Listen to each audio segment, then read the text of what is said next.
All right, guys. Monday Night Football. We have another doubleheader. I honestly like the doubleheaders. If I'm being honest with you, I don't know why I'd lie to y'all, but I like the doubleheaders. Our buddy Joe Brady over here got his wish. There's a 9 p.m. game that we would hate it. I absolutely hate it. I don't like that they're starting at 9. They should start at 7 and then 8. 9's not that cool, but they are good games. I mean, Bucks and Ravens. That's a pretty good game. You look at, if you have been sleeping under a rock the last year and you look at the Chargers and Cardinals game, you'd be like, oh, no. But they're actually good teams this year. Yeah, no, you're absolutely right. A couple years ago, they're all right, but I think that's going to be a good game. I think both games are going to be good. The Ravens and Bucks game is going to be legendary. Really good. And I think if they still have injuries at the linebacker position for the Bucks, then they're going to be in for a long night. But we'll see what happens because the Ravens also can't defend the pass that well, and they also don't pass the ball. They just run it. Well, that's what I mean. If the Bucks have injuries at the linebacker position, then the Bucks may be in trouble.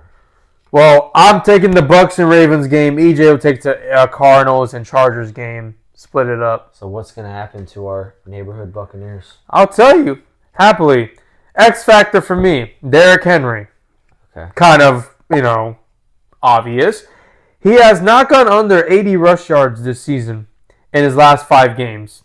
Oh, no, I'm sorry. In his last 5 games, he has not gone under 80 rush yards. He also has scored a touchdown in every single game this year. He's on a different level this season somehow.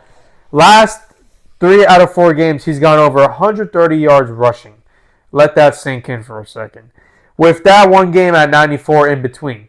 The Bucks are the 19th ranked rush defense in the league per fantasy rankings. Game is in Tampa, so to me, Ravens win this game if the Bucks don't take Henry out of the game, because other than that, Ravens really haven't showed anything else other than just handing it off to Derrick Henry, having Lamar Jackson scramble. They haven't been forced to show other things. No, they haven't showed anything receiving-wise other than Isaiah Likely. Mark Andrews just absolutely disappeared off the face of the earth. And I'm sorry for that.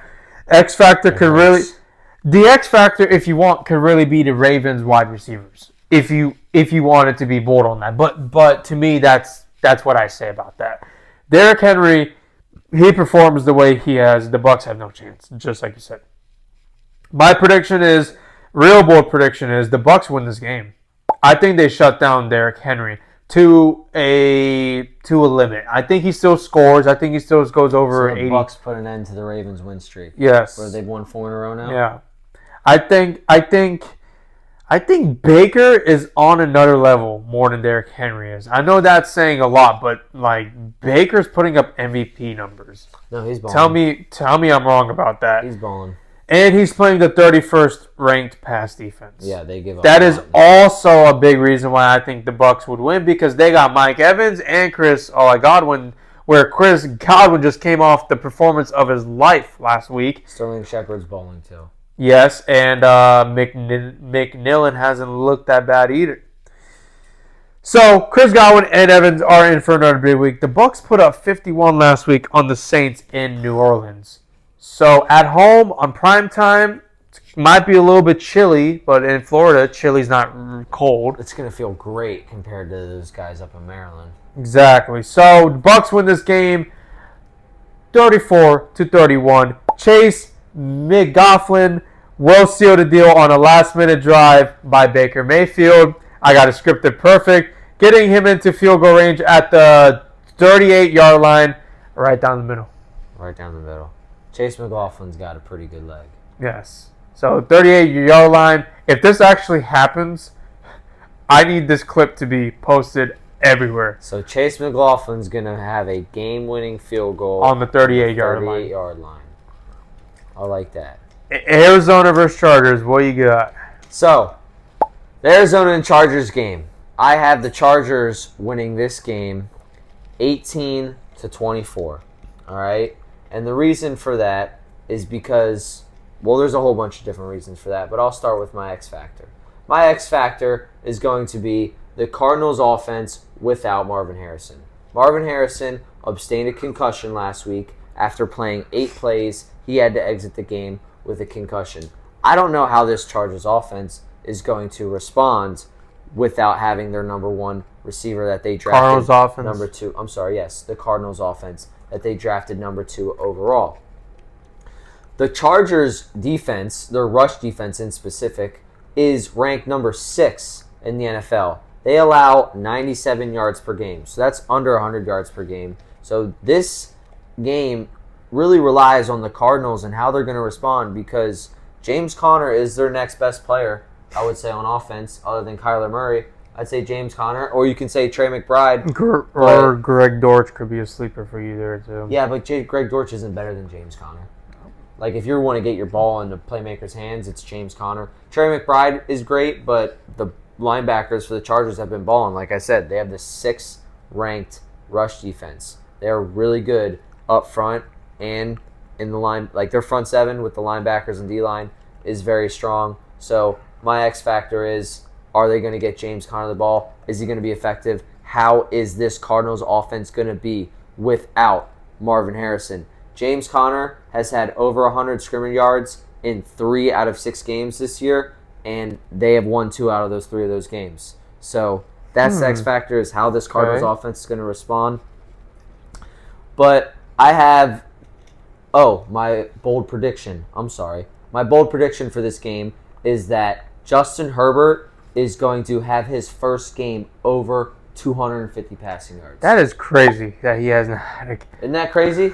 But he's going to have his first one because the Cardinals give up a bunch of passing yards. It's in Arizona, so you don't have to worry about weather. And you don't have to worry about weather if it was Los Angeles anyway, because they're both in a dome. But with that being said, the Chargers just came off a bye and played the Broncos. With that, and in that game, Justin Herbert threw a season-high 237 yards. Or 234. Wow. He threw over 230 yards. That was coming off the bye. So that means during their bye week, they made it a staple to pass the ball more. Because that was his first game over 200 yards all season. Another thing is, the Cardinals have allowed over 200 passing yards, 230 passing yards in 4 out of 5 games this season. That's a decent amount.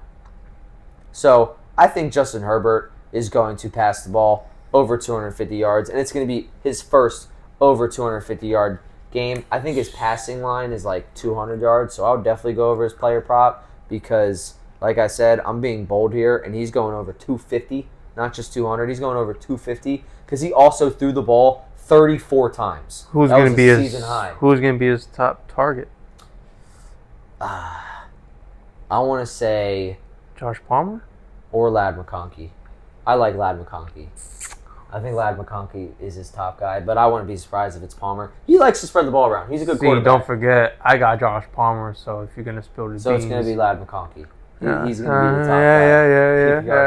All right. But Justin Herbert gets his first game over 250 yards in season of 2024. And, like I said, my score prediction is 18-24 Chargers. Wow, that's a low-scoring game for the Chargers. I'm just so used to They run the ball, bro. I know. I'm just so used to the Chargers like scoring over like 32 points a game from last year. I'm just so used to it. No, dude, they're not. They don't get in shootouts. I know. They hold teams. Well, they got John Harbaugh. Jim Harbaugh. Yeah. So I had it right.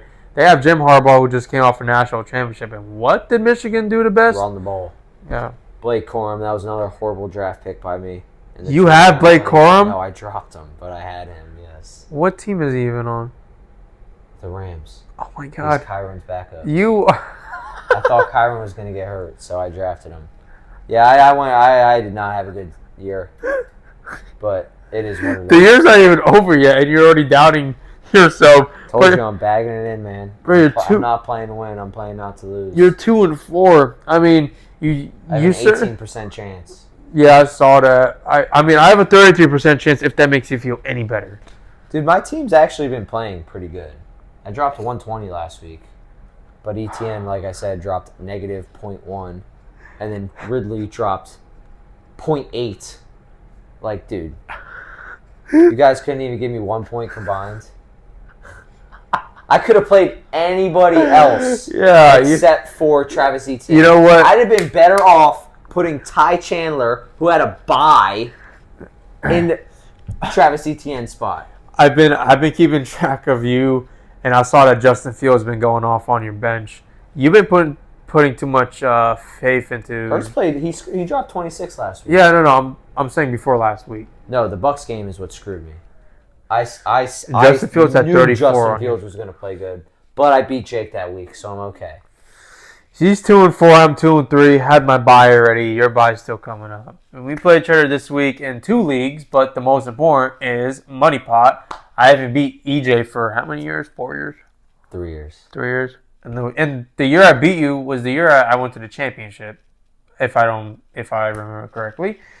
So I need this one to get my season started. Because if I go 3-3, watch out, Jake. Watch out, Cog. I made it to the championship last year, and I'll have a high draft pick next year. It's okay. I had a mid-draft pick. I have a mid-draft. I'm literally middle of the pack every single year. I'm not the best, and I'm not the worst. I'm literally just mid. Comment down a fantasy punishment you'd like me to do if I get last place, and I will do it. We'll vote on it as a league, and I'll do it. And then now we'd have to do it every year after that. That's a deal.